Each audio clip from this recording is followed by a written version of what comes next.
it's still your girl Philomena Marachuku, your real estate broker based here in the city of Asaba. And on today's episode, we are going to be talking to our diaspora clients.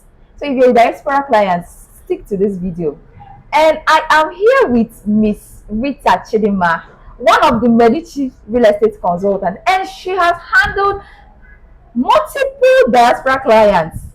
And on today's episode, she will be telling us some of the mistakes that our diaspora clients are making while investing in real estate properties here in Nigeria, and how to avoid such mistake, especially if you're a first-time land buyer. So let's hear what she has for us. Miss Rita, please, what do you have to tell our first-time land buyers out there? Thank you, Rachi. You're welcome. I'm happy to be here to share some of the things I know about diaspora clients on this episode. And now let's dive straight into it. Number one is due diligence. Most diaspora investors do not perform their due diligence, and that's why most of them end up being scammed. Wow. And one of the ways to avoid being scammed as a first-time diaspora investor is to perform your due diligence. What do I mean about when I talk about due diligence? Is number one, making research about the company. Yes. Ask questions about the company that you want to invest in. What is there any the owner, is it traceable? The title document that are given to me, is it traceable? Is it something that I can make research? What title document covers the whole property, and what title documents are they giving to me? Yes. Then again, inspection. Wow. I can never stop emphasizing on the importance of inspection. Yeah. And then again, that reminds me, when I talk about inspection, there is mistakes that diaspora investors do. Okay. You know, you are not in Nigeria to go for your physical inspection. You can either demand for virtual inspection, or you send someone. Now here is where they make that mistake. Wow. They send some. I've encountered series of kind of people that people send for inspections. I've experienced people that are not learned, they don't know anything about investment or land or properties. You don't just send your mother because you trust your mother to come and do inspections for you, because they might give you feedback based on what they know. And being as an investor, you don't just make decisions about investment on mere emotions. Yeah. Or just because my mother says she doesn't like it, you will not buy. Do you get? Yes. But yes, most of them make that mistake, and they end up missing good opportunities when they see it. I had a client that did same thing. She sent her mom, but unfortunately the mother still rejected the property because of one reason best known to her. So that's it. So that is a very, very big mistake that they make. And again, some send greedy people. Oh God, something happened. A client of mine sent someone to come for inspection. The person he sent for is in Nigeria but busy, so he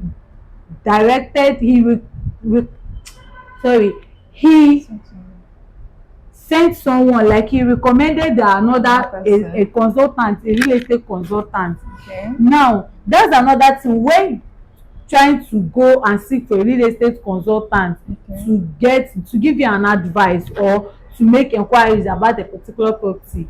Do your due diligence on them, because some are greedy people. Yeah. Vultures looking for you to feed on their resources that they didn't work for. Yeah. Now the person that my client sent for, the consultant that the brother recommended came for inspection, and he saw that the property is genuine and is very good. Now to cut the long story short, he went for the inspection, he saw that it's a genuine property, and he gave his feedback to the client. Okay. Now the deal was closed. Okay.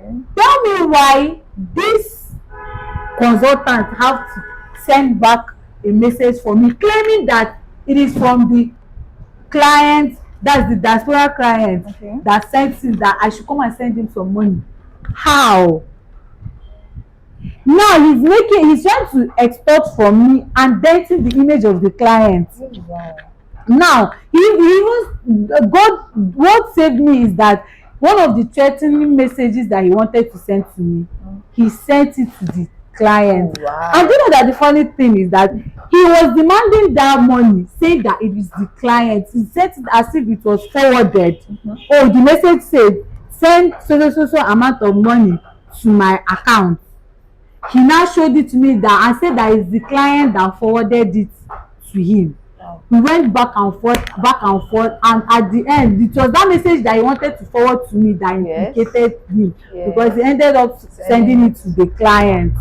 So, dear Diaspora client, don't just send anybody, because they might end up spoiling a deal. We even wanted our company wanted to even refund, and you know when they make a refund, you are not getting your complete money. Some percentage will be deducted from you.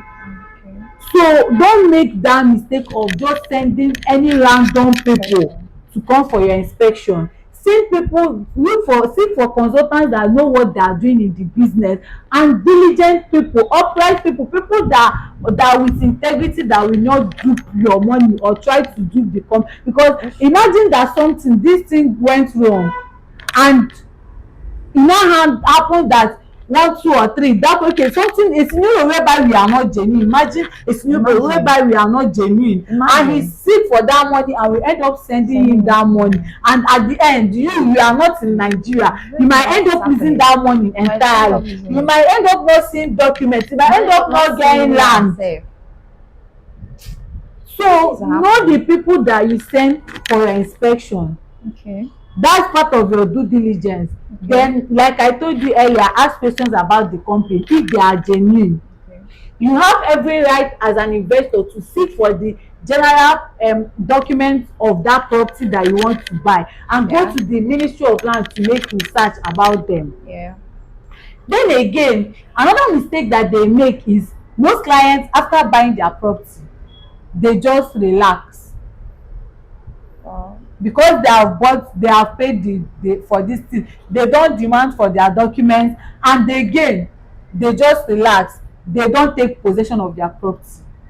It is very vital as a Nigerian real estate investor, as a diaspora investor that is not in Nigeria, to take possession of your property, because you are not in Nigeria to be going back and forth to go and check up on your investment. Because I didn't you are in Nigeria, I would have advised that at intervals go and see that property again, to know if there's already someone trying to intervene or trying to take over your property. Do you get? But since that you are not around, try to possess your property. There are 4 corner piece where you can mount your name written boldly on it, so that even if it takes you 6 months to come back or a year to come back, when you go to that property, no matter how development has come into that property and the change in the environment, you can easily use that to identify your property, especially in land. So always take possession of your properties. So these are few mistakes that I notice that it happens constantly, that you as a first-time investor or a Nigeria or a diaspora investor going into Nigeria real estate investment should avoid, to avoid being scammed or losing your hard-earned money that you make over there.